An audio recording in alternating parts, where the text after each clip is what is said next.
नमस्कार, आज की बात में आपका स्वागत है। आज मैं आपको दुनिया के सबसे ताकतवर मुल्क अमेरिका की वो तस्वीरें दिखाऊंगा जिसने हर अमेरिकी नागरिक का सिर शर्म से झुका दिया। मैं आपको दुनिया के सबसे पुराने लोकतंत्र की, पार्लियामेंट की, वहां हुई तोड़फोड़ की ऐसी तस्वीरें दिखाऊंगा जिसने अमेरिका में रहने वाले हर व्यक्ति को चौंका दिया। अमेरिका के लोगों को यकीन ही नहीं हुआ कि उनकी पार्लियामेंट में हजारों लोग हथियार लेकर, बैनर लेकर, पुलिस को धक्के देकर जबरदस्ती घुस जाएंगे। अमेरिका में लोकतंत्र के 230 साल के इतिहास में पहली बार किसी अमेरिकी प्रेसिडेंट ने अपने सपोर्टर्स की मदद से पार्लियामेंट पर कब्जा करने की कोशिश की। डोनाल्ड ट्रंप के सपोर्टर्स ने पार्लियामेंट पर हमला बोल दिया। डोनाल्ड ट्रंप ने प्रेसिडेंट होते हुए अपने सपोर्टर्स को वहां बुलाया, भड़काया, उकसाया और फिर उनकी जिंदाबाद के नारे लगाने वालों ने पूरी दुनिया के सामने अमेरिका के लोकतंत्र को रौंद दिया, कलंकित किया। 4 घंटे तक ट्रंप के उन्मादी सपोर्टर्स ने अमेरिका के लोकतंत्र को बंधक बनाए रखा, हॉस्टेज बना लिया। इसकी एक एक तस्वीर हैरान करने वाली है। जिस पार्लियामेंट में कभी फौज नहीं घुसी, हथियारबंद सैनिक नहीं घुसे, वहां हथियार लेकर भीड़ घुस गई। जिस प्रेमाइसेस में कभी गोली नहीं चली, वहां आज फायरिंग हुई। जिस पार्लियामेंट में कभी खून का कतरा नहीं बहा, वहां आज लाशें गिरी, 4 लोगों की मौत हो गई। जिस बिल्डिंग को अमेरिका के मजबूत लोकतंत्र का प्रतीक माना गया है, उस प्रतीक को अमेरिका के अपने ही लोगों ने तोड़ने की कोशिश की। इसीलिए मैंने कहा, जो 230 साल में नहीं हुआ, वो डोनाल्ड ट्रंप ने कुछ हजार लोगों की मदद से कुछ ही मिनटों में करवा दिया। इसीलिए इन तस्वीरों को ध्यान से देखने की जरूरत है और इनसे सबक लेने की जरूरत है। अमेरिकी राष्ट्रपति डोनाल्ड ट्रंप के सपोर्टर्स ने यूएस पार्लियामेंट बिल्डिंग को जंग का मैदान कैसे बनाया। यह भीड़ आई नहीं थी, बुलाई गई थी। असल में आज अमेरिका के पार्लियामेंट में जो बाइडेन की जीत का ऐलान होना था। ट्रंप जानते थे वो हार चुके हैं, लेकिन वो हार मानने को तैयार नहीं है। इसीलिए उन्होंने अपने सपोर्टर से कहा, जीत हमसे छीन ली गई है। उन्होंने अपने चाहने वालों को पार्लियामेंट पहुंचने को कहा। ट्रंप के हजारों सपोर्टर्स सेनेट चैंबर्स तक पहुंच गए।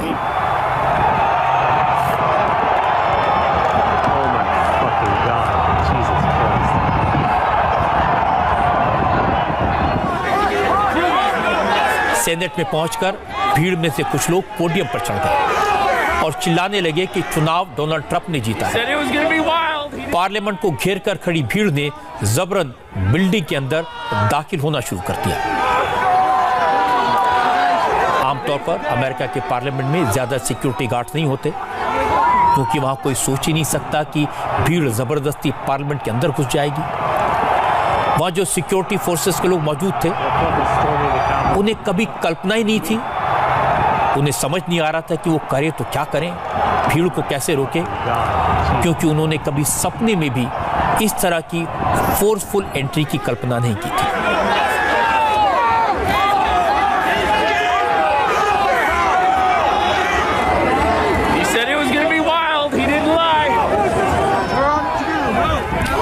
अमेरिकी पार्लियामेंट के बाहर हैरान करने वाला मंजर था।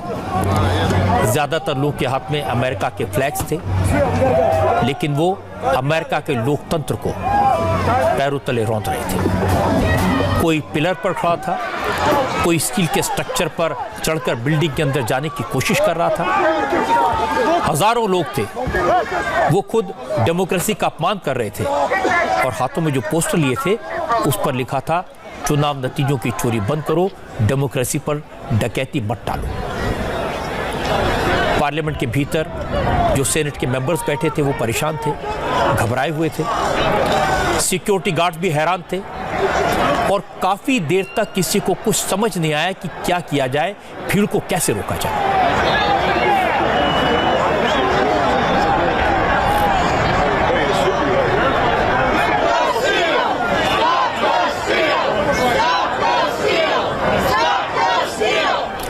जो हुआ वो अनबिलीवेबल था। एक एक तस्वीर देखकर आपको अंदाजा होगा कि अमेरिकी पार्लियामेंट पर हमला कितना खतरनाक था।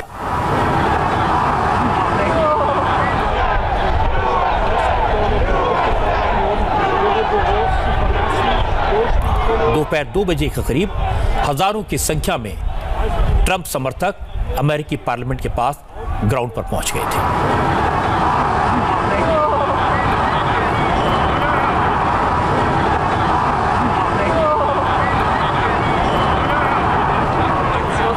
दोपहर करीब 2:45 बजे ट्रंप सपोर्टर्स ने बैरिकेड्स को तोड़ना शुरू किया। ट्रंप सपोर्टर्स की ये उग्र भीड़, वायलेंट क्राउड, बैरिकेड तोड़ने के बाद वहां तैनात पुलिस वालों से टकराए। ट्रंप समर्थक संसद की पहली और दूसरी मंजिल तक पहुंच गए। इन लोगों ने हाथों में ट्रंप के समर्थन के झंडे और बैनर लिए हुए थे और ये लोग लगातार नारे लगा रहे थे।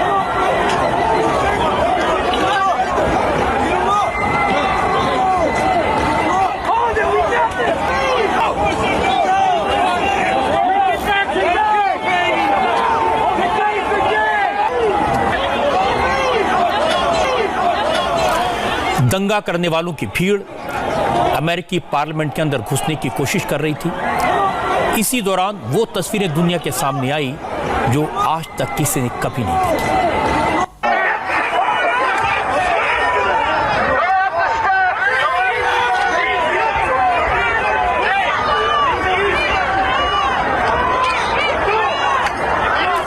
अमेरिका के लोकतंत्र के इतिहास में ऐसा पहले कभी नहीं हुआ।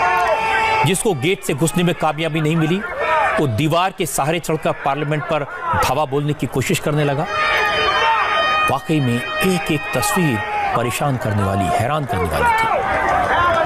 भीड़ में शामिल बहुत सारे लोग बिल्डिंग की दीवार पर स्पाइडरमैन की तरह चढ़ते हुए दिखे। इस बेकाबू, इस उन्मादी भीड़ को रोकने में पुलिस वाले पूरी तरह नाकाम रहे और भीड़ इस अंदाज में आगे बढ़ रही थी जैसे वो किसी दुश्मन पर हमला कर रही हो, जैसे वो किसी दुश्मन के किले को फतेह करना चाहती हो।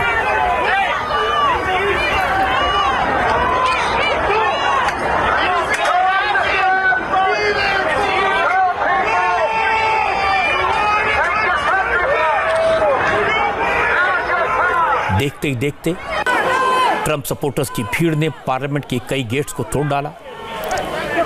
भीड़ दीवार पर चढ़कर संसद के अंदर दाखिल हो गई।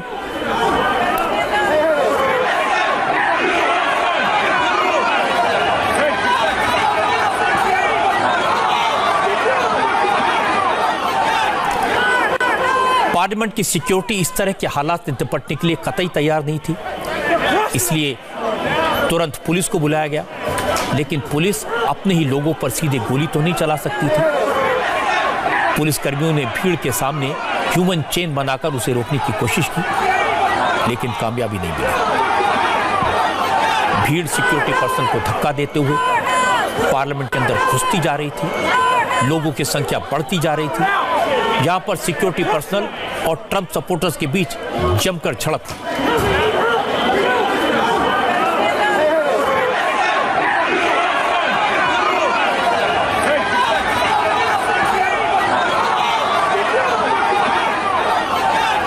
अमेरिकन पार्लियामेंट में सिक्योरिटी गार्ड्स काफी देर तक समझ नहीं पाए कि करें तो क्या करें, क्योंकि सामने कोई आतंकवादी तो थे नहीं, अपने ही देश के लोग थे, ट्रंप के बहकाए हुए लोग थे और भड़की हुई भीड़ के पास दिमाग तो होता नहीं।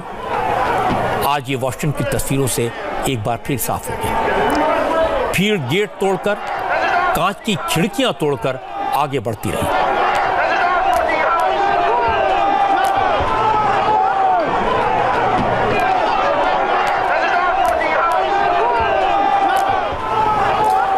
ट्रंप के सपोर्टर्स का नंबर इतना ज्यादा था कि शुरू में सिक्योरिटी पर्सनल कम पड़ गए।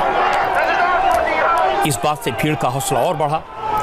भीड़ ने अमेरिकी पार्लियामेंट की सुरक्षा में तैनात गार्ड्स को ही पीटना शुरू कर दिया।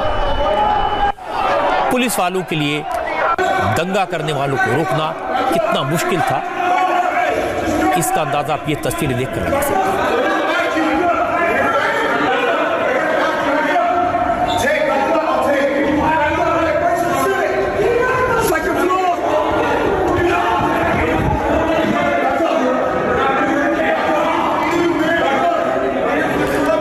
पार्लियामेंट की गैलरी से होते हुए दंगाई उस हॉल की तरफ बढ़ रहे थे जहां पार्लियामेंट के मेंबर्स बैठे थे। पार्लियामेंट की कार्रवाई चल रही थी।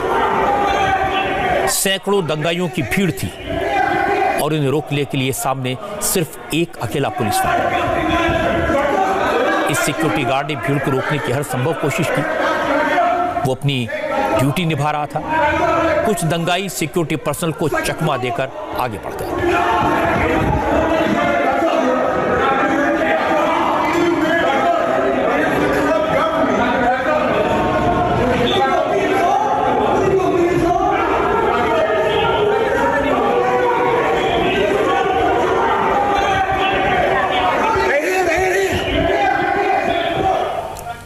जैसे जैसे तस्वीरें सामने आती गई, लोग हैरान होते गए, परेशान होते गए।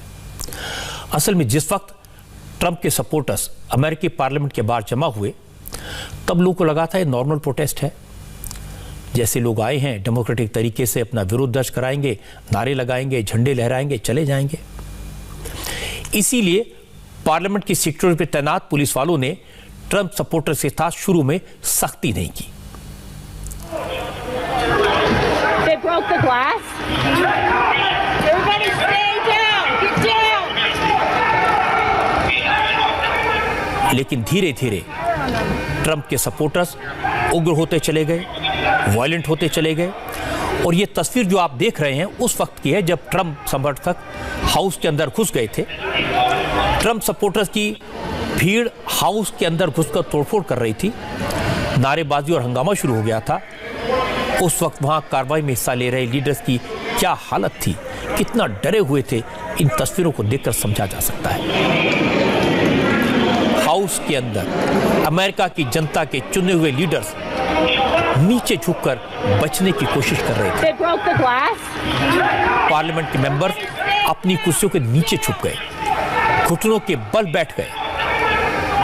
सोचिए, ये तस्वीर दुनिया के सबसे ताकतवर मुल्क की पार्लियामेंट की है, वहां के चुने हुए प्रतिनिधियों की है जो अपनी ही जनता से घबराए। आज जब वॉशिंगटन में पार्लियामेंट पर भीड़ ने हमला बोला तो हर तरफ से तोड़फोड़ की आवाजें सुनाई दे रही थी और ट्रंप सपोर्टर्स की नारेबाजी जमकर सुनाई दे रही थी।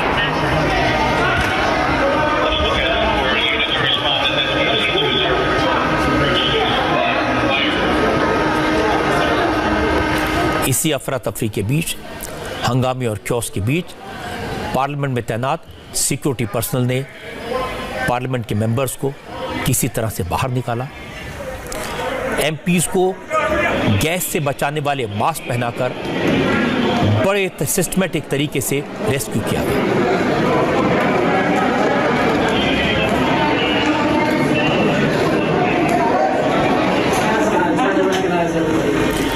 पहली बार ऐसा हुआ जब अमेरिकी पार्लियामेंट में हालात इतने बिगड़े कि गोली चलानी पड़ी। जब ट्रंप के सपोर्टर्स की भीड़ हाउस चैम्बर के गेट पर पहुंच गई तो गार्ड्स ने मजबूरी में पिस्तौल निकाली।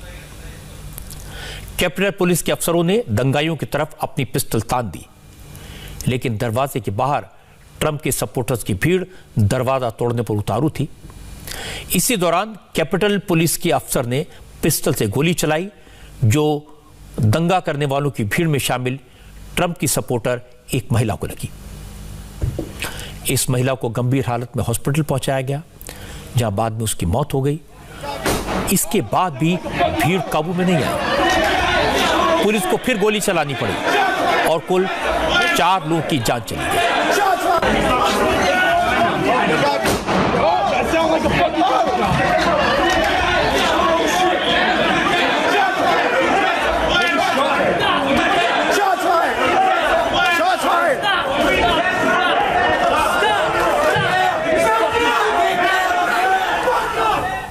असल में आज ट्रंप ने अपने सपोर्टर्स को बुलाया था। आपको जानकर हैरानी होगी, उन्होंने अपने सपोर्टर्स से कहा था कि वो अपने हथियार साथ लेकर आए। वेपन्स के साथ आने की कॉल दी थी और ट्रंप के सपोर्टर्स वेपन्स लेकर, हथियार लेकर वहां पहुंचे। किसी के पास पिस्टल थी तो कोई बम लेकर आया था वॉशिंगटन डीसी के पुलिस ने इस बात को कंफर्म किया है कि पार्लियामेंट बिल्डिंग से 2 पावरफुल पाइप बम बरामद हुए हैं। इनमें से एक बम डेमोक्रेटिक नेशनल कमेटी और दूसरा बम रिपब्लिकन नेशनल कमेटी के चेंबर के बाहर रखा गया था। इसके अलावा पुलिस ने कुछ फायर आर्म्स भी बरामद किए। क्योंकि पुलिस को अंदाजा हो गया था कि ये भीड़ सिर्फ सपोर्टर्स की नहीं है, सिर्फ ट्रंप को पॉलिटिकली सपोर्ट करने के इरादे से नहीं आई, ये दंगा करने आई है, तोड़फोड़ करने आई है।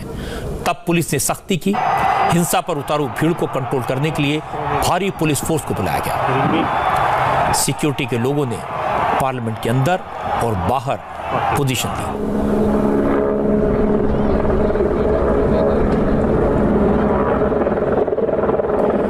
जिस वक्त सिक्योरिटी गार्ड्स पार्लियामेंट के बदतर हालत को काबू करने में लगे थे, उस वक्त पार्लियामेंट के बाहर भी पुलिस और ट्रंप के सपोर्टर्स के बीच टकराव जारी था।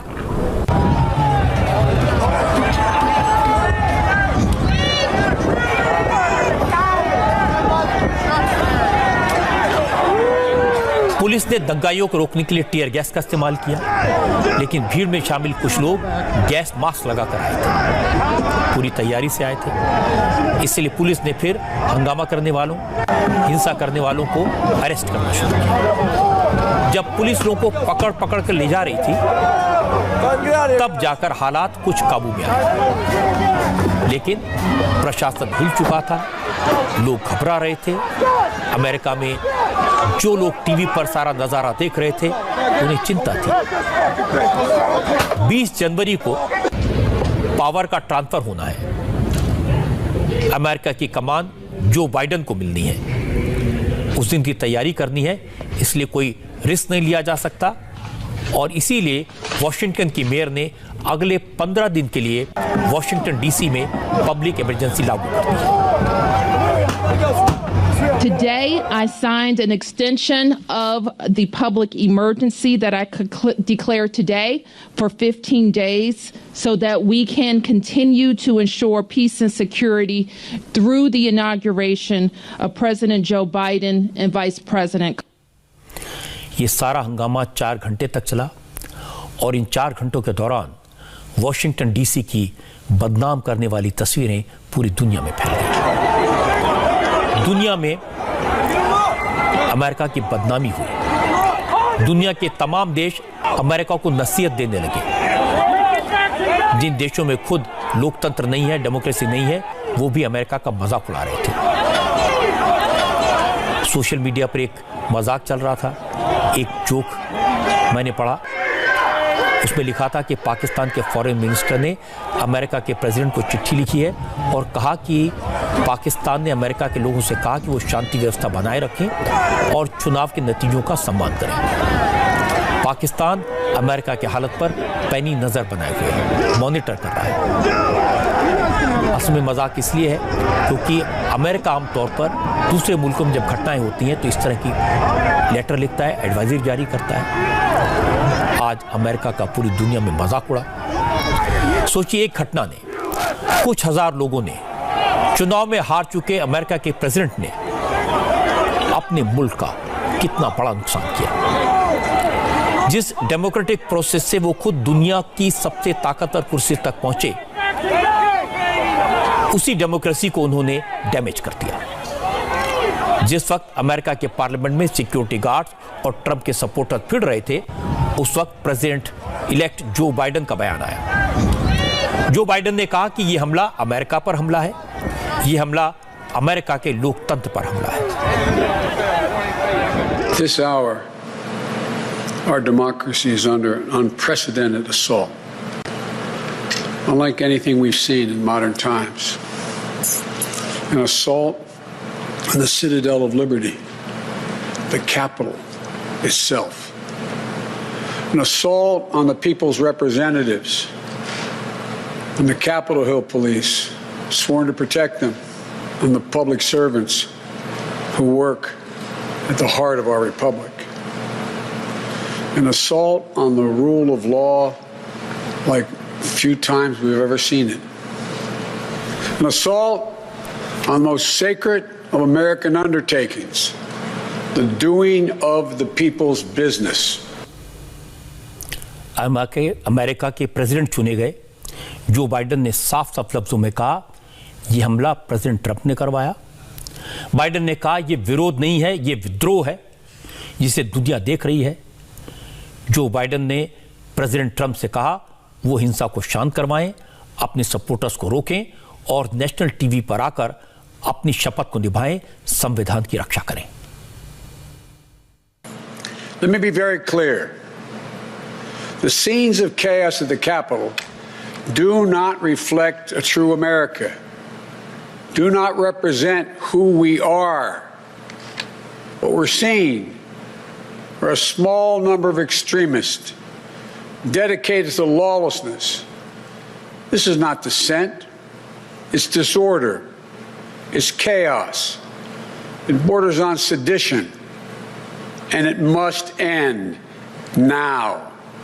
I call on this mob to pull back and allow the work of democracy to go forward. You've heard me say before in different contexts, the words of a president matter, no matter how good or bad that president is. At their best, the words of a president can inspire. At their worst, they can incite. आज इन तस्वीरों को देखकर पूरा America स्तब्ध था। लोगों के पास शब्द नहीं थे। अमेरिका के कई पूर्व राष्ट्रपति बोले। जॉर्ज डब्ल्यू बुश ने ट्रंप को विद्रोह के लिए जिम्मेदार बताया।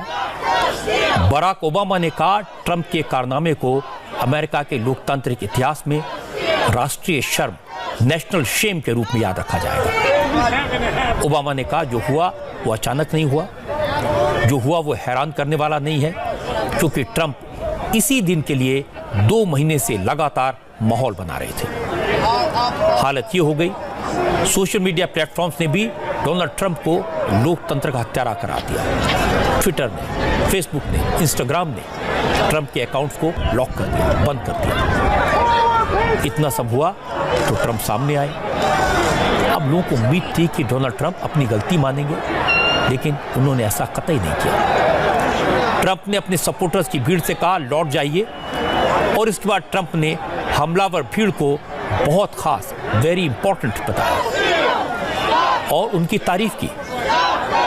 और एक बार फिर कहा वो चुनाव हारे नहीं है, उन्हें हराया गया है, लेकिन फिर भी वो सत्ता जो बाइडेन को सौंप देंगे। I know your pain. I know you're hurt. We had an election that was stolen from us. It was a landslide election, and everyone knows it, especially the other side. But you have to go home now. We have to have peace. We have to have law and order. We have to respect our great people in law and order. We don't want anybody hurt. It's a very tough period of time. There's never been a time like this where such a thing happened, where they could take it away from all of us, from me, from you, from our country. This was a fraudulent election, but we can't play into the hands of these people. We have to have peace. So go home. We love you. You're very special. You've seen what happens. You see the way others are treated that are so bad and so evil. I know how you feel. But go home and go home in peace. सोचिए, चुनाव हारने वाले Donald Trump ने election को fraudulent बताया। उन्होंने अपनी जीत को लैंडस्लाइड विक्ट्री बताया, और ट्रंप की बात सुनकर ऐसा लगा जैसे वो जो बाइडेन को व्हाइट हाउस सौंपने की बात कहकर उन पर एहसान कर रहे हों। ट्रंप ने पावर में बने रहने की हर कोशिश की, कोर्ट में गए, अलग अलग लीडर्स को साथ लेने की कोशिश की। एक बार तो ये भी खबर आई थी कि उन्होंने पेंटागन की मदद लेने की कोशिश की, फौज की मदद से व्हाइट हाउस पर अपना कब्जा बरकरार रखने की कोशिश की, लेकिन उन्हें हर जगह नाकामी हाथ लगी। अपने हजारों सपोर्टर्स को पार्लियामेंट तक लाना, तोड़फोड़ करवाना उनकी आखिरी कोशिश थी। अमेरिका के पार्लियामेंट पर हमले जिस अंदाज में हुए, ऐसा लगा कि उसकी स्क्रिप्ट डोनाल्ड ट्रंप की स्पीच की बात लिखी गई। उसका एक अंश मैं आपको सुनवा देता हूं। पार्लियामेंट में जो बाइडेन की जीत का फाइनल ऐलान हो, इससे पहले ट्रंप ने वॉशिंगटन में पब्लिक मीटिंग की। इसी मीटिंग में ट्रंप ने अपने सपोर्टर से पार्लियामेंट पर हमला बोलकर इलेक्शन के नतीजे पलटवाने की बात कही थी। We're going to the Capitol and we're going to try and give the Democrats are hopeless. They're never voting for anything. Not even one vote. But we're going to try and give our Republicans, the weak ones, because the strong ones don't need any of our help. We're going to try and give them the kind of pride and boldness that they need to take back our country. So let's walk down Pennsylvania Avenue. I want to thank you all. God bless you and God bless America. Thank you all for being here. This is incredible. बात बिल्कुल साफ है। Donald Trump ने parliament पर जो हमला हुआ, उससे ठीक पहले राष्ट्रपति चुनाव में हेराफेरी का आरोप लगाया, बाइडेन पर फर्जी तरीके से जीत का इल्जाम लगाया।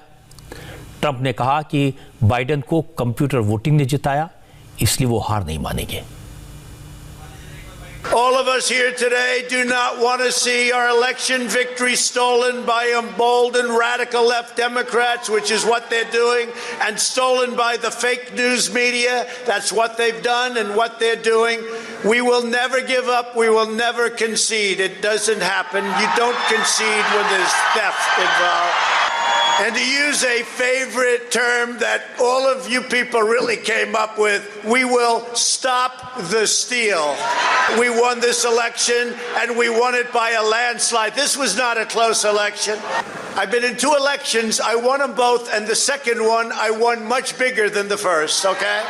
And by the way, does anybody believe that Joe had 80 million votes? Does anybody believe that? He had 80 million computer votes. It's a disgrace. There's never been anything like that. You could take third world countries. Just take a look. Take third world countries. Their elections are more honest than what we've been going through in this country. It's a disgrace. We will not let them silence your voices. We're not going to let it happen. आज की घटनाएं देखकर, president Trump की बातें सुनकर America के लोग आज रो रहे हैं। 4 साल पहले उन्होंने कैसे आदमी को प्रेसिडेंट बना दिया था। ट्रंप की अपनी पार्टी के लोग कह रहे हैं ये कैसा प्रेसिडेंट है जो व्हाइट हाउस छोड़ने को तैयार नहीं है। ये कैसा कैंडिडेट है जो चुनाव में बुरी तरह हारने के बाद भी हार मानने को तैयार नहीं है। हमारे देश में भी ऐसे लोग हैं जो मोदी से चुनाव हारे तो ईवीएम को दोष देने लगे थे। हमारे देश में भी ऐसे लोग हैं जो मोदी के 2-2 बार भारी बहुमत से जीतने के बाद भी उन्हें प्रधानमंत्री स्वीकार करने को तैयार नहीं है। चुनाव मोदी ने जीते हैं, प्रधानमंत्री मोदी हैं, लेकिन हमारे यहाँ जनता द्वारा सत्ता से हटाए गए लोग आज भी सरकार चलाना चाहते हैं, नीतियां बनाना चाहते हैं। लेकिन हमारे देश के लोकतंत्र की मजबूती है कि ऐसे लोग बार बार एक्सपोज हुए, ज्यादा कुछ नहीं कर पाए। पर अमेरिका में इस तरह की मानसिकता रखने वाले डोनाल्ड ट्रंप ने अमेरिका को शर्मसार जरूर किया। जो अमेरिका पूरी दुनिया को लोकतंत्र का पाठ पढ़ाता था, अब दूसरे मुल्क उसे समझा रहे हैं कि लोकतंत्र को कैसे बचाना है। एक बात और, अमेरिका दुनिया का सबसे समृद्ध, सबसे संपन्न, सबसे पैसे वाला, सबसे अमीर देश है। वहां पार्लियामेंट में घुसने वाले, तोड़फोड़ करने वाले कोई गरीब और पिछड़े लोग नहीं थे। वो पढ़े लिखे, पैसे वाले लोग थे, ताकतवर लोग थे जो ऑटोमेटिक वेपन साथ लेकर आए थे। इसलिए अब कोई ये ना कहे कि गरीब लोग, भूखे लोग हिंसा करते हैं, तोड़फोड़ करते हैं। हमारे देश में तो जनता ने गरीब चाय वाले को प्रधानमंत्री बनाया और जो बरसों सत्ता में रहे, जो संपन्न हैं, समर्थ हैं, उनको लोगों ने कुर्सी से हटाया। और आज भी ऐसे लोग ट्रंप की तरह हार मानने को तैयार नहीं हैं। वो भी ट्रंप की तरह लोगों को भड़काने और उकसाने के काम में लगे रहते हैं। और इसका नतीजा आज दिल्ली की सीमाओं पर दिखाई दिया। आज दिल्ली के बॉर्डर पर कई किलोमीटर का जाम लगा था, क्योंकि सड़कों पर किसानों के ट्रैक्टर थे जो सरकार को अपनी ताकत दिखाने आए थे। कांग्रेस और कम्युनिस्टों के बहकावे में आकर हमारे किसान भाई 43 दिन से दिल्ली के बॉर्डर पर सर्दी के मौसम में बैठे हैं। जब इससे बात नहीं बनी तो कम्युनिस्टों ने किसानों को सड़क पर उतारा, ट्रैक्टर्स के साथ दिल्ली बुलाया। आज किसानों ने पूरी तैयारी के साथ कुंडली, मानेसर, पलवल यानी केएमपी एक्सप्रेसवे पर और नोएडा दिल्ली एक्सप्रेसवे पर ट्रैक्टर मार्च निकाला। किसानों का एक जत्था कुंडली से चला, दूसरा पलवल से, तीसरा टीकरी बॉर्डर से निकला और चौथा जत्था गाजीपुर बॉर्डर से आगे बढ़ा। इसी तरह ईस्टर्न और वेस्टर्न पेरिफेरल दोनों हाईवे पर सिर्फ ट्रैक्टर ही ट्रैक्टर दिखाई दिए। आज हमारे कई रिपोर्टर्स ने इस ट्रैक्टर मार्च को अलग अलग एंगल से कवर किया। कुमार सोनू सिंगू बॉर्डर से निकले तो दीक्षा पांडे ने पलवल पर इस ट्रैक्टर मार्च के दौरान किसानों से बात की। अभय पाराशर और गोनी करोड़ा भी अलग अलग बॉर्डर्स पर मौजूद थे। मैं आपको पहले दीक्षा पांडे की रिपोर्ट दिखाता हूं, आपको अंदाजा लगेगा कि आज पलवल की तरफ कैसा माहौल था। ट्रैक्टर मार्च जो है, चाहे वो गाजीपुर से चलकर पलवल जाने वाला मार्च हो या फिर पलवल से चलकर गाजीपुर जाने वाला जो मार्च है, वो दोनों अब केएमपी के इसी एक्सप्रेसवे पर यहाँ पर देखिए रुका हुआ नजर आ रहा है। और पूरा जो केएमपी एक्सप्रेसवे है वो पूरी तरह से सिर्फ और सिर्फ ट्रैक्टर से पटा पड़ा हुआ नजर आ रहा है। और दरअसल ये वो लोग हैं जो ये चाहते हैं कि जो किसान कानून है वो वापस हो और उसकी वापसी के लिए लगातार इस तरह की मांग कर रहे हैं, प्रदर्शन कर रहे हैं। प्रदर्शन का 43वां दिन है, लेकिन उसके बावजूद भी किसानों की जो नाराजगी है वो थमने का नाम नहीं ले रही है। पूरे विवाद का अब तक कोई हल नहीं निकल सका है। लेकिन अभी अगर आप नजर यहाँ पर डालें तो लगातार ये जो आप देखिए यहाँ पर जो लोग प्रदर्शन करने के लिए जो लगातार आंदोलन कर रहे हैं वो लगातार सरकार को एक चेतावनी मार्च भी देने का प्रयास कर रहे हैं। उनका यही कहना है कि जो 26 जनवरी को राजपथ पर जो ट्रैक्टर मार्च होगा उसका एक रिहर्सल मार्च है और यही वो मार्च आप जाते हुए नजर आ रहे हैं जो कि गाजीपुर से जो पलवल की तरफ जाता हुआ नजर आ रहा है। ट्रैक्टर्स है, कार्स है और उसके साथ ही इस पूरे ट्रैक्टर मार्च में बाइक के जरिए भी, बाइक के साथ भी लोग यहाँ पर शामिल हो रहे हैं। लगातार यहाँ पर नारेबाजी भी हो रही है। ट्रैक्टर को तिरंगे से सजाकर ये धीरे धीरे आगे बढ़ रहे हैं। एक एक ट्रैक्टर पर काफी ज्यादा लोग मौजूद हैं और इसके साथ ही जो अनुमानित संख्या बताई जा रही है अंदाजन कि 4000 ट्रैक्टर्स इस पूरे काफिले में शामिल होने वाले हैं। जब पानी में डले हैं, ठंड में पड़े हैं तो कहीं नहीं जा रहे। अब तो पक्की गंद दीवारें बनाने लगे हम। 7-8 बार आप लोगों की मीटिंग भी हो चुकी है, कल मीटिंग होने वाली, उससे पहले आज आप लोग ट्रैक्टर मार्च करेंगे। वो देंगे जवाब अपने आप जो देंगे। हम तो अपना काम करने के अपना तो हमारा जो काम है टचते मच हो या ना हो पर बाबा भी टचते मच ना है रे। सब देहात संग लग रही है, सभी ट्रैक्टर गामन से आ रहे हैं। आज हमारा हम पे क्या घाट हो। क्या आपको लगता है कि जो आप मार्च निकालेंगे क्यों नहीं, उसका कुछ ना कुछ लोन मिलना है कुछ ना कुछ। सरकार बिल्कुल इतनी मेहनत कर रहे हैं, क्यों नहीं मिलेगा? मिलना चाहिए, मिलने के लिए कर रहे हैं और किस लिए कर रहे हैं? इतने लोग परेशान हो रहे हैं, उसी चक्कर में हो रहे हैं। कल किसान नेताओं की सरकार के मंत्रियों से एक और बातचीत है, उसके पहले प्रेशर बनाने की कोशिश हो रही है।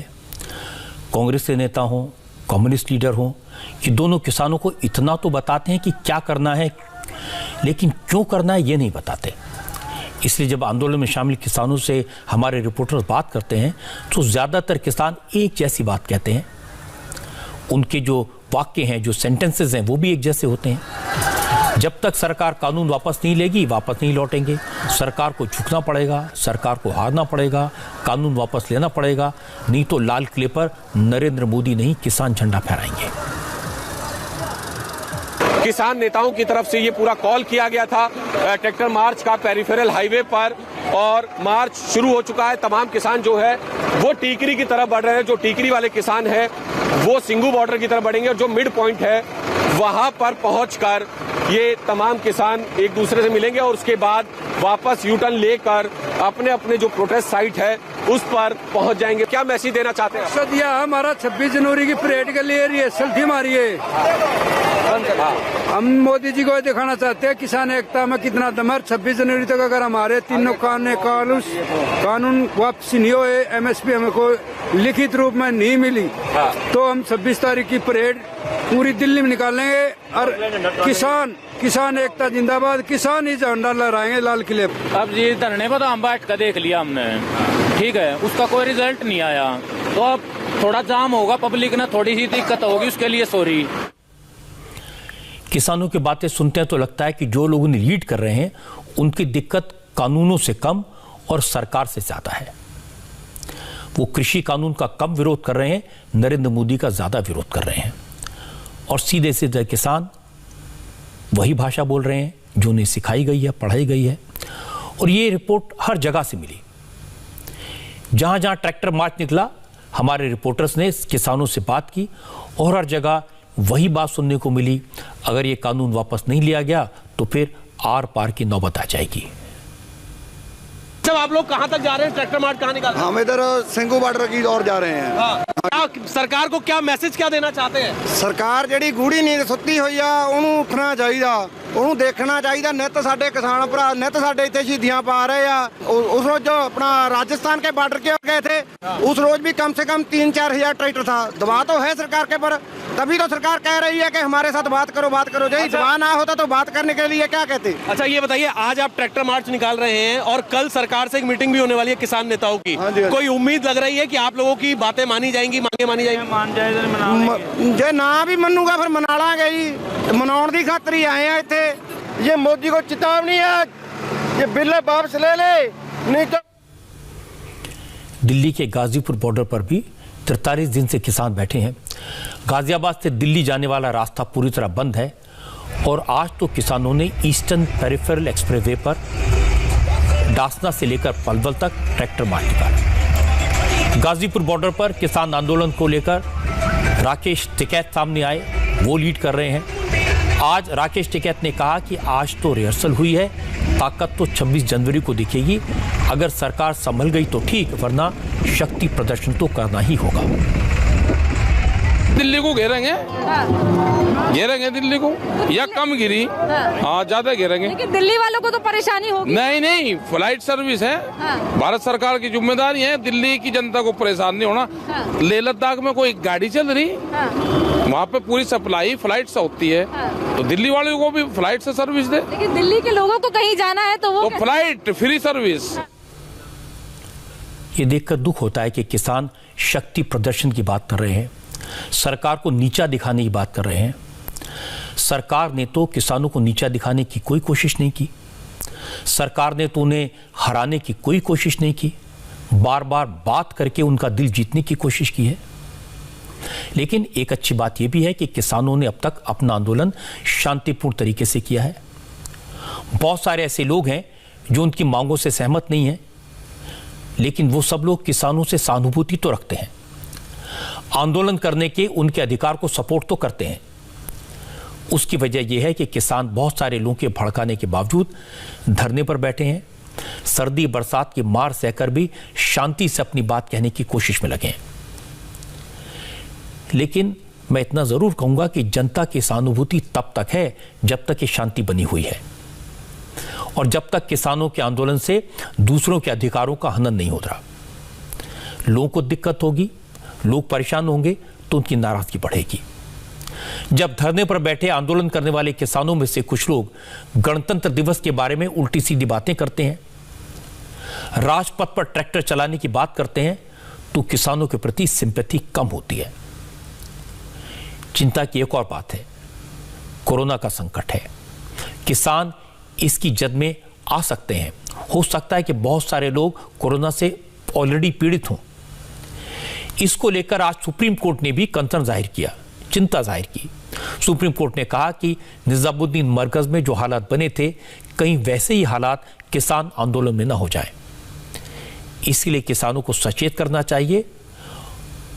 मुझे उम्मीद है कि आंदोलन करने वाले किसान सुप्रीम कोर्ट की बात पर ध्यान देंगे, कोरोना प्रोटोकॉल को फॉलो करेंगे, क्योंकि बहुत मुश्किल से कोरोना पर हमारे देश में काबू पाया गया है। इस वक्त भी हजारों लोग कोरोना के वैक्सीनेशन की तैयारी में लगे हैं, इंतजार कर रहे हैं। कल पूरे देश में वैक्सीनेशन से पहले आखिरी ड्राई रन होने वाला है। इसकी डिटेल्स मैं आपको बताऊंगा और यह भी बताऊंगा कि अब कोरोना को लेकर सरकार की नई मुसीबत क्या है। आप जानते हैं कि भारत में कोरोना वैक्सीन का प्रोसेस बस शुरू होने वाला है। तैयारियां फाइनल राउंड में हैं। हर स्टेप को चेक कर लिया गया है। वैक्सीन 3 मेगा कोल्ड स्टोरेज तक कैसे पहुंचेगी, मेगा कोल्ड स्टोरेज से राज्यों के कोल्ड स्टोरेज तक कैसे पहुंचेगी, और फिर वहां से जिलों और पंचायत लेवल तक वैक्सीन कैसे पहुंचेगी, इसका आखिरी ट्रायल कल होगा। इस काम में इंडियन एयरफोर्स की मदद भी ली जाएगी। अरुणाचल प्रदेश और सिक्किम जैसे राज्यों के दूर दराज के इलाकों में वैक्सीन पहुंचाने के लिए C-130J और एंटोनोव 32 ट्रांसपोर्ट एयरक्राफ्ट का इस्तेमाल किया जाएगा। सरकार वैक्सीनेशन के प्रोसेस की कई बार रिहर्सल कर रही है, जिसमें किसी तरह कोई कमी हो, कोई गलती हो तो उसका पहले पता चल जाए, बाद में गड़बड़ की गुंजाइश न रहे। लेकिन सरकार के सामने एक और बड़ी मुश्किल है, और वो मुश्किल है अफवाहों की। वैक्सीन के आने से पहले ही अफवाहें फैल गई हैं। लोगों को बताया जा रहा है कि वैक्सीन सेफ नहीं है। आज हेल्थ मिनिस्टर डॉक्टर हर्षवर्धन ने लोगों से अपील की और कहा कि अफवाहों पर ध्यान न दें और न ही जाने अनजाने में अफवाह फैलाने वाले गैंग का हिस्सा बने। ये बहुत तरह की मिस इन्फॉर्मेशंस, अफवाहें, गलत तरीके से हमारी जो सारी चीज़ों को प्रचार करने का भी एक प्रकार से दुष्प्रयास सारे देश में चल रहा है, थोड़ा बहुत चल सकता है। इसलिए आप सब के व्यक्तिगत निरीक्षण में जो मास मीडिया, मिड मीडिया या सोशल मीडिया, सब चीज़ों का और सब प्रकार के कम्युनिकेशन के टूल्स का इस्तेमाल करके आप सब इसको सुनिश्चित करें कि कोई भी मिस इन्फॉर्मेशन कैंपेन किसी भी कीमत पर सफल नहीं होना चाहिए। आपके पास इतनी ज़्यादा डिटेल्ड पॉजिटिव इन्फॉर्मेशन और नॉलेज और जानकारियां हैं कि आप उनको डिसेमिनेट करें। डॉक्टर हर्षवर्धन की चिंता जायज़ है, क्योंकि वैक्सीन को लेकर वाकई में अफवाहें फैलाई जा रही हैं और इन अफवाहों का असर भी हुआ है। अहमदाबाद, पटना, मुंबई ऐसे बड़े शहरों में भी लोग वैक्सीन को लेकर तरह तरह की बातें कर रहे हैं, खासकर उन इलाकों में जहां पर मुस्लिम पॉपुलेशन है। वहां अफवाहों का बाजार काफी गर्म है और लोग वैक्सीन के नाम पर डरने लगे हैं। उदाहरण के तौर पर मैं आपको पटना के कुछ लोगों की बात सुनवा देता हूं। इन लोगों से हमारे संवाददाता नीतीश चंद्र ने बात की। आप लेंगे वैक्सीन? नहीं लेंगे। क्यों नहीं लेंगे? दवा का कंफर्म नहीं ना है कि सही दवा है कि नहीं है। नहीं, ये बात तो जो वैज्ञानिक हैं या इससे संबंधित स्वास्थ्य विभाग ने स्पष्ट एतमाद नहीं करते। नहीं। क्यों? हम लोग कोरोना है ही नहीं है। कोरोना है क्या? कुछ नहीं है। लेकिन वैक्सीन तो अब आ चुकी है। नहीं लेंगे वो सब वैक्सीन। क्या है? नहीं है। नहीं। तो क्या वैक्सीन पे संदेह? नहीं, हम लोग को संदेह है उस पर। कहा गया कि उसमें चर्बी है, उसको लेकर। हाँ, अब उसको सोचेंगे समझेंगे तभी तो यूज करेंगे।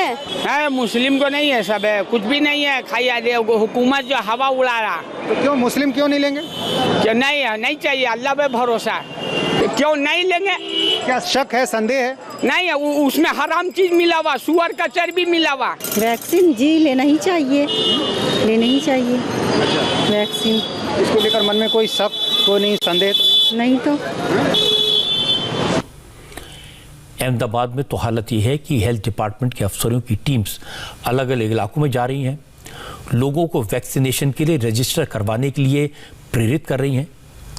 लेकिन ये काम मुश्किल है, क्योंकि लोगों को ये समझा दिया गया है कि वैक्सीन सेफ नहीं है। किसी के पास व्हाट्सएप मैसेज आया, किसी को कहा गया कि वैक्सीन लगाने से इम्पोर्टेंसी का शिकार हो जाएंगे। हमारे संवाददाता निर्णय कपूर हेल्थ डिपार्टमेंट की टीम के साथ अहमदाबाद के कई इलाकों में गए। निर्णय ने बताया कि ऐसे बहुत सारे लोग मिले जिन्होंने वैक्सीनेशन के लिए रजिस्ट्रेशन करवाने से इनकार कर दिया।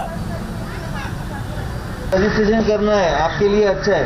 अभी कोरोना नहीं, आप खुद हो ना? मैं हूँ तो सब चीज तुम्हारे ऊपर आती है। रजिस्ट्रेशन का वो कार्ड मांगते वो सब चाहिए। अरे खाली एक अपना कोई भी पैन कार्ड हो, वोटर आईडी कार्ड हो, कोई भी चलेगा? नहीं, सब बंद है इसके। तो क्या बंद तो खुला है, बाहर बंद करके जा रहा हूँ। कोई है नहीं तो मैं बाहर जा रहा हूँ। आपको वैक्सीन क्यों नहीं लेनी है? वैक्सीन क्यों नहीं लेनी? हमने एम नहीं थे, तो आपको ऐसा नहीं लगता कि वैक्सीन मिल जाएगी तो मैं कोरोना से प्रोटेक्टेड हो जाऊंगा? इससे हमको ज्यादा डर है, हमको इससे खतरा है, क्योंकि हमारे सामने ही लोग मर गए किसी को हार्ट की तकलीफ है, किसी को बीपी की तकलीफ हो, किसी को यानी और भी नॉर्मल यानी ऐसे लोगों को ही तो पहले टारगेट करके वैक्सीन दी जा रही है ताकि उनका बचाव हो सके। नहीं, हमको और डर लगती है इससे कि हो सके अभी जितनी हमारी जिंदगी जीने की है कि जितनी हमारे को ऊपर वाले से अगर दी हुई हमारी, और अगर ये लेते ही अगर हमारे को कुछ हो गया तो फिर आप कहाँ से हमारी जिंदगी दोगे। होने के बाद अगर वैक्सीन आएगी तो लोग लेंगे क्यों नहीं लेंगे। हाँ देखिए ना, रजिस्ट्रेशन इसीलिए तो हो रहा है। गवर्नमेंट ने लोगों का दिल नहीं जीत पाई, भरोसा नहीं है लोगों को ना। भरोसा हो जाएगा तो लोग लेंगे, क्यों नहीं लेंगे। अभी भरोसे में लेना पड़ेगा लोगों को, ऐसा है। हाँ, मैं दो बातें आपको बता दूं। पहली ये कि सरकार ने वैक्सीन लगाने के लिए किसी से जबरदस्ती नहीं की है। वैक्सीन उसी को दी जाएगी जो अपनी मर्जी से वैक्सीनेशन के लिए रजिस्ट्रेशन करवाएगा। और दूसरी बात ये, अभी वैक्सीनेशन शुरू नहीं हुआ है। जब होगा तो सबसे पहले हेल्थ वर्कर्स को, फिर फ्रंटलाइन कोरोना वॉरियर्स यानी पुलिस और पैरामिलिट्री फोर्सेस के लोगों को, उसके बाद 50 साल से ऊपर बीमार लोगों को वैक्सीन दी जाएगी। इसलिए सबको वैक्सीन मिलने का नंबर तो काफी बाद में आएगा, लेकिन फिर भी सरकार अभी से सबको वैक्सीन देने की तैयारी तो कर रही है, ड्राई रन कर रही है, और ये काफी बड़ा काम है। सरकार अपनी जिम्मेदारी निभा रही है, लेकिन जो लोग अफवाहें फैला रहे हैं वो समाज के और देश के साथ अपराध कर रहे हैं, जुल्म कर रहे हैं, कोरोना के खिलाफ लड़ाई को कमजोर कर रहे हैं। ऐसे लोगों से सावधान रहना चाहिए और दूसरों को भी सावधान करना चाहिए। जहां तक वैक्सीन की सेफ्टी की बात है, साइड इफेक्ट्स का सवाल है, तो कई बार वैज्ञानिकों ने बताया है, डॉक्टर्स ने बताया है कि वैक्सीन पूरी तरह सेफ है, 110% सेफ है। इसके जो साइड इफेक्ट्स हैं वो बहुत नॉर्मल हैं, जो किसी भी इंजेक्शन के होते हैं, 1-2 दिन में ठीक हो जाते हैं। मुझे लगता है कि वैज्ञानिकों की, डॉक्टर्स की, एक्सपर्ट्स की इन बातों पर यकीन करना चाहिए। बंगाल में चुनावी सियासत है, अब धीरे धीरे अपने असली रंग में आ रही है। बीजेपी के नेता पिछले 3 साल से बंगाल में टोलाबाजी टैक्स की बात कर रहे हैं। ममता बनर्जी को टोलाबाजी टैक्स के मुद्दे पर घेर रहे हैं, और अब तृणमूल कांग्रेस के नेताओं पर इसका असर दिखने लगा है। आज पहली बार अभिषेक बनर्जी ने खुलकर इन सवालों का जवाब दिया। डायमंड हार्बर से एमपी ममता के भतीजे अभिषेक बनर्जी ने साउथ दिनाजपुर में पब्लिक मीटिंग की, और यहां उन्होंने कहा कि जो लोग उन्हें टोलाबाज कहते हैं, टोलाबाज भतीजा कहते हैं, अगर ऐसा एक भी इल्जाम साबित हो गया तो खुशी खुशी फांसी के फंदे पर झूल जाएंगे। আমাকে আক্রমণ করছে, বলছে তোলাবাজ ভাইপো হটাও। আমি বলেছিলাম, এখানে ক্যামেরা আছে, আবার বলছি যে আমার তোলাবাজি যদি কেউ প্রমাণ করতে পারে কোনো রকম দুর্নীতির সাথে আমি বিন্দু মাত্র জড়িত, আমার পিছনে ইডি সিবিআই লাগাতে হবে না, একটা ফাঁসির মঞ্চ করবেন, আমি গিয়ে মৃত্যুবরণ করব। এত বড় চ্যালেঞ্জ দিয়ে গেলাম। আমি অন রেকর্ড বলে দিয়ে যাচ্ছি, প্রথমত এদের নাম নিয়ে কথা বলার বুকের পাটা নেই, ভাব বাচ্চে কথা বলে ভাইপো, কেননা ভাইপো বললে তো মামলা করা যায় না, না নাম নিয়ে কথা বলতে পারে না। আমি তো নাম করে বলেছি, আমি আজকে আবার বলছি, কৈলাস বিজয় বর্গীয় বহিরাগত। আমি নাম করে বলছি, কৈলাস বিজয় বর্গীয়র ছেলে আকাশ বিজয় বর্গীয় গুন্ডা। আমি নাম করে বলছি, দিলীপ ঘোষ গুন্ডা। আমি নাম করে বলছি, অমিত শাহ বহিরাগত। আমি নাম করে বলছি, বিজেপির দিল্লির নেতারা বহিরাগত।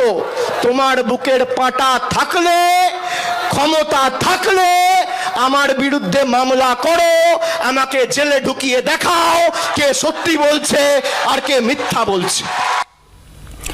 अभिषेक बनर्जी की इस सभा में भारी भीड़ थी।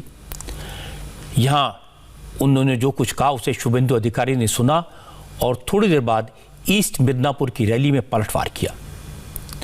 तृणमूल कांग्रेस की यूथ विंग के सेक्रेटरी विनय मिश्रा की याद दिलाई, पूछा जिनके घर पर रेड हुई वो कहां हैं, उनसे अभिषेक का क्या संबंध है, जरा ये भी वो जनता को बताएं। খুব বড় বড় কথা বলছেন তোলাবাজ ভাইপো দক্ষিণ দিনাজপুরে গিয়ে, বলছে তোলাবাজরা সব বিজেপিতে গেছে। আরে ওটা ছেড়ে দেন না, এজেন্সি কোর্টের উপরে দেখছে। কিন্তু আপনার বিনয় মিশ্র কোথায়? তিনি গরুতেও আছেন, কয়লাতেও আছেন। 5টা বাড়িতে সিবিআই রেড করছে, বলতে হবে তো তোলাবাজ ভাইপোকে বিনয়ের সঙ্গে তোমার সম্পর্ক কি? বলছেন না কেন? বাংলার মানুষ জানতে চায়, বাংলার মানুষ মাননীয় মুখ্যমন্ত্রী স্বরাষ্ট্রমন্ত্রীর কাছে জানতে চায় 6টা সিকিউরিটি দিয়ে রেখেছিলেন কেন রাজ্य পুলিশের? पश्चिम बंगाल की राजनीति में अजीब विरोधाभास है। शुभेंदु अधिकारी, सुवेंदु अधिकारी, मुकुल रॉय, सौमित्र खान, अर्जुन सिंह, ये सब बड़े बड़े नेता हैं जो ममता बनर्जी के खासम खास हुआ करते थे, ममता के करीबी थे। जब तक ये लोग ममता के साथ थे तब तक तृणमूल कांग्रेस के नेता इन्हें ईमानदार बताते, कर्मठ कार्यकर्ता बताते थे। अब बीजेपी में चले गए तो वही लोग उन्हें गुंडा और लुटेरा बता रहे हैं। लेकिन ये बात भी सही है कि शुभेंदु अधिकारी हो, मुकुल रॉय हो या सौमित्र खान हो, ये लोग जब तृणमूल कांग्रेस में थे तो बीजेपी के लोग इन्हें चोर और डकैत बताते थे। अब ये बीजेपी में आ गए हैं तो बीजेपी के लोग इन्हें ईमानदार और सच्चा बंगाली बता रहे हैं। तो ये सियासत की सच्चाई है, बंगाल में दिख रही है और जब तक चुनाव नहीं हो जाते ये बार बार दिखेगी। कश्मीर में पिछले 4 दिन से भयंकर बर्फबारी हो रही है। आज कश्मीर के बांदीपोरा से एवलांच की हैरान करने वाली तस्वीरें आई। गुरेज सेक्टर में बर्फीला तूफान उठा। गनीमत रहे कि कोई इस एवलांच की चपेट में नहीं आया, किसी तरह के जान माल का नुकसान नहीं हुआ। लेकिन बर्फबारी की वजह से कई इलाकों के संपर्क पूरी तरह से कट गए हैं, मदद मिलना मुश्किल हो रहा है। ऐसे में आर्मी के जवान मुसीबत में फंसे लोगों की मदद के लिए अपनी जान की बाजी लगाकर आगे आ रहे हैं। कल रात कुपवाड़ा के हंदवाड़ा के रहने वाली नीमा बानो को लेबर पेन हुआ, लेकिन जहां वो थी वहां से 2-3 फीट बर्फ जमा थी। अस्पताल पहुंचना मुश्किल था, रास्ता बंद था।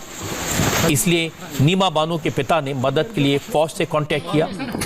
डिस्ट्रेस कॉल पर फौरन एरिया डोमिनेशन पार्टी मौके पर पहुंची और फिर घुटनों तक बर्फ के बीच जवानों ने अब नीमा और उसका बेबी दोनों ठीक है। आखिर में एक नजर कल की बड़ी खबरों पर। कल किसान संगठनों और सरकार के बीच 8वें राउंड की बातचीत होगी। कल यूपी, हरियाणा और अरुणाचल प्रदेश को छोड़कर पूरे मुल्क में कोरोना वैक्सीन का ड्राई रन होगा। प्रधानमंत्री नरेंद्र मोदी बजट को लेकर देश के बड़े बड़े इकोनॉमिस्ट से कल चर्चा करेंगे। भारत ब्रिटेन के बीच कुछ शर्तों के साथ फ्लाइट सर्विसेज फिर से शुरू की जाएंगी।